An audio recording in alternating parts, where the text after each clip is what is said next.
साहिल के दोस्तों ने एक रात उसे एक भयानक चुनौती दी। अगर तू सच में बहादुर है तो कब्रिस्तान में जाकर कुछ देर अकेले रहकर दिखा। दोस्तों ने हंसते हुए कहा। साहिल ने सोचा, ये तो आसान है, डरने की क्या जरूरत, और साहिल ने हाँ कर दी। रात के 12 बजे साहिल कब्रिस्तान की तरफ बढ़ा। अंधेरा इतना गहरा था कि टॉर्च की हल्की सी रोशनी भी गायब लग रही थी।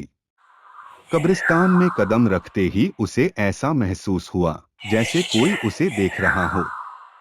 हवा के झोंके से पत्तों की सरसराहट और सूखी डालियों की अजीब सी आवाज।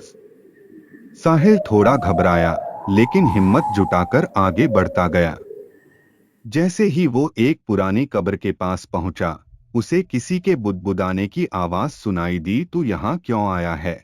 साहिल का दिल जोर से धड़कने लगा।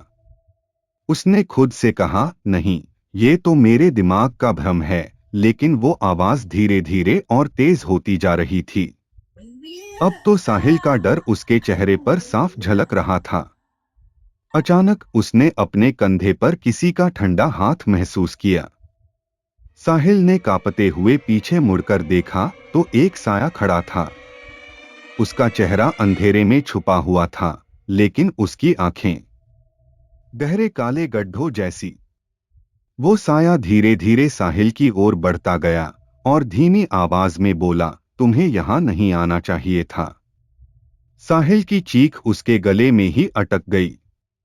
जैसे तैसे खुद को संभालते हुए वो दौड़ने लगा और किसी तरह कब्रिस्तान से बाहर निकलने में कामयाब हुआ। घर पहुंचते ही उसे तेज बुखार हो गया और उसकी हालत बिगड़ने लगी। दोस्तों ने उसे तुरंत अस्पताल में भर्ती करवाया।